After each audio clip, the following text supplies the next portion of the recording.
Historias del agua. Un podcast de Grupo Hidráulica.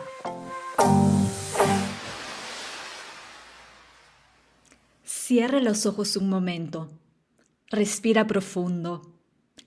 Imagina un vasto océano verde que parece no tener fin. Un océano que no se mueve, pero que nunca está quieto. Ahora, siente cómo ese océano respira. Inhala, exhala, libera una niebla tibia que se eleva, se carga de vida y comienza a viajar. Ese vapor es un río que no se ve, un río que cruza el cielo, un río del que depende todo lo que ocurre abajo. Bienvenidas y bienvenidos a Historias del Agua, un podcast de Grupo Hidráulica. Soy Dafne y hoy vamos a hablar de algo que sostiene la vida sin dejarse ver, los ríos que vuelan.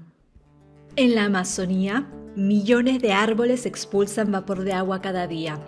Cada hoja es una pequeña fuente, cada bosque, una fábrica de lluvia.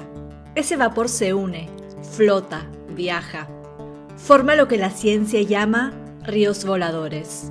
Corrientes invisibles que transportan humedad desde el Atlántico, atraviesan miles de kilómetros de selva y chocan contra los Andes.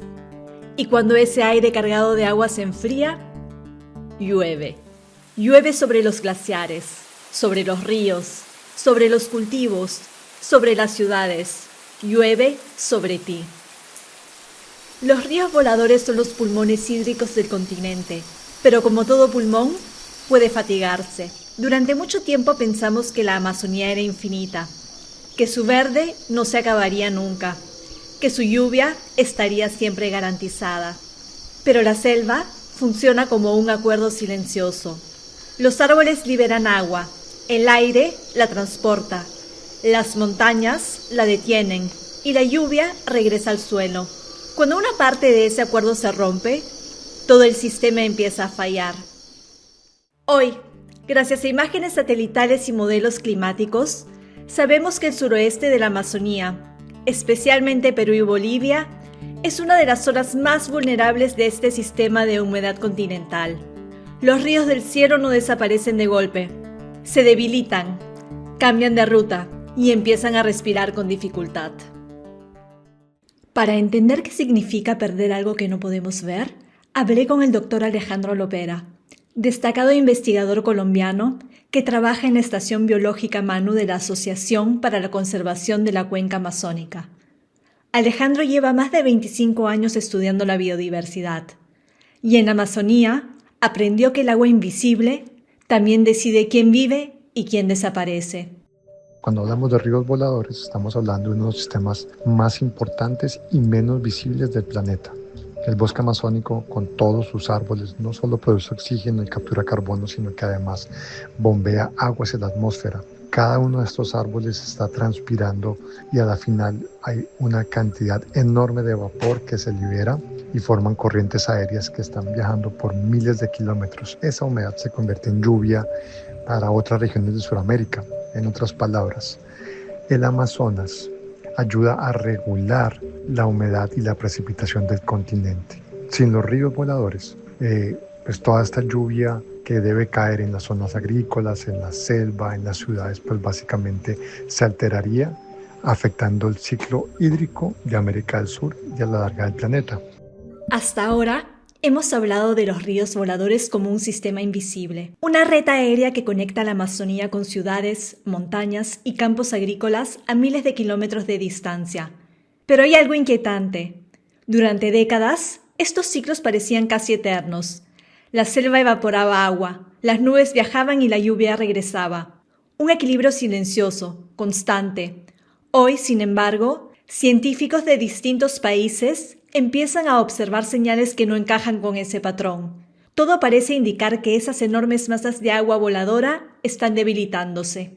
¿Y de dónde viene esa información? Pues tenemos satélites que miden el vapor de agua, tenemos estaciones meteorológicas, tenemos torres que registran intercambio de energía entre el bosque y la atmósfera e incluso tenemos capacidad de hacer análisis químicos del agua, de la lluvia, que nos permite rastrear de dónde viene.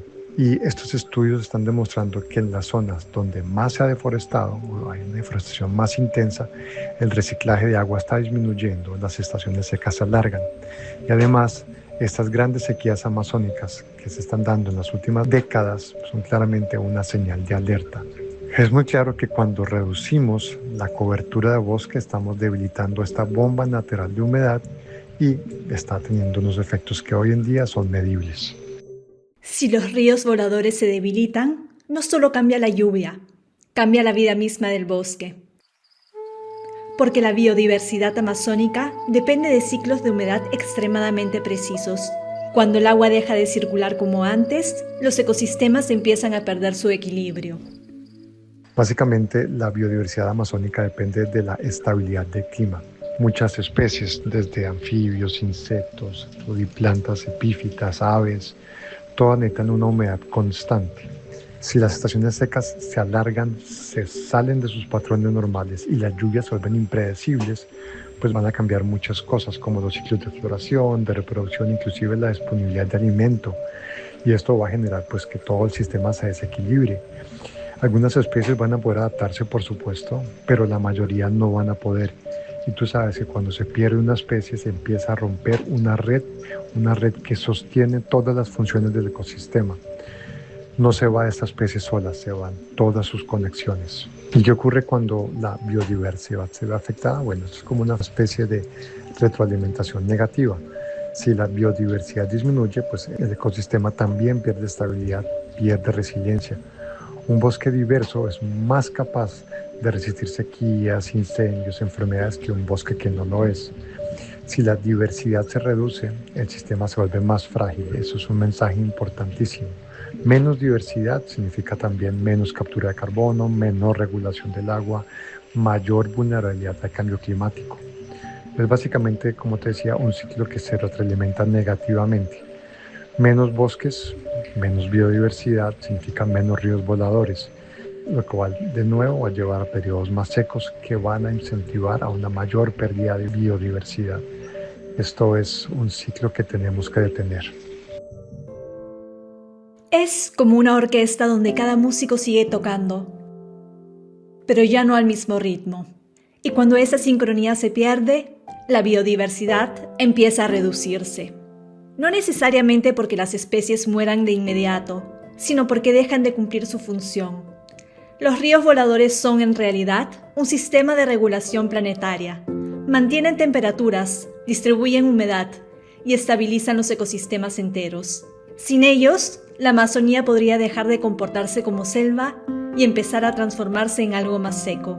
Y eso no afectaría solo a la Amazonía, afectaría el ciclo de agua de Sudamérica completa. Pero estos cambios no se sienten solo en estaciones biológicas o mapas satelitales. También llegan a la vida diaria. María Quispe vive cerca del Manu y su historia empieza con algo que dejó de ocurrir. Antes sabíamos cuándo iba a llover, el cielo avisaba, pero un año no pasó, esperamos semanas, luego meses, la lluvia no llegó y cuando llegó fue demasiado tarde. Y así, María perdió 2 cosechas seguidas. La tierra se abrió, los insectos desaparecieron, el monte estaba en silencio. Lo hablamos en familia, pensamos en irnos, porque cuando no hay agua todo se vuelve incierto. Muchas veces no nos damos cuenta, pero la incertidumbre también es una forma de sequía. Con el tiempo, la comunidad empezó a escuchar nuevas palabras: deforestación, humedad, ríos del cielo, y entendieron que lo invisible también se puede romper. Decidieron cambiar algo más que sus cultivos. Cuidaron el bosque que quedaba, protegieron las nacientes, dejaron que la selva volviera a respirar. No fue rápido, pero un año la lluvia volvió distinta, no fuerte, constante. Y con la lluvia regresaron los insectos, luego los pájaros, luego el olor a tierra mojada. Ahí entendí que el bosque escucha y que el agua siempre busca un camino para volver. Hoy sabemos que un solo río volador puede transportar tanta humedad como el propio río Amazonas en agua líquida. Más de 200.000 millones de litros al día cruzan el cielo sobre nuestras cabezas. Pero también sabemos algo inquietante. Cuando la deforestación avanza, esos ríos se debilitan y cuando el bosque deja de respirar, el agua del cielo puede desaparecer, no de golpe, sino en silencio. Hoy hablamos de ríos que vuelan, de aguas que cruzan el cielo sin que las veamos. Pero en el próximo episodio vamos a traer la mirada más cerca, a una ciudad construida en el desierto, a un lugar donde el agua casi nunca cae del cielo, pero donde cada gota importa, Lima. En el siguiente episodio haremos una breve reflexión sobre el agua en Lima, el territorio donde opera Grupo Hidráulica, y donde estas historias también se viven. Porque el agua no solo define paisajes lejanos, define la forma en que vivimos aquí y ahora. Antes de despedirnos, quiero invitarte a ser parte de este viaje. Cada historia que escuchas aquí comenzó con una experiencia personal, con una gota. Tal vez tú también tienes una historia con el agua. Quizás trabajas con ella, vives cerca de un río, recuerdas una sequía, una inundación o una lluvia que cambió algo en tu vida. Cuéntamela. Escríbeme a historiasdelagua@grupohidráulica.com. Porque las olas no nacen solas, se forman cuando muchas gotas deciden unirse. Historias del agua. Un podcast de Grupo Hidráulica.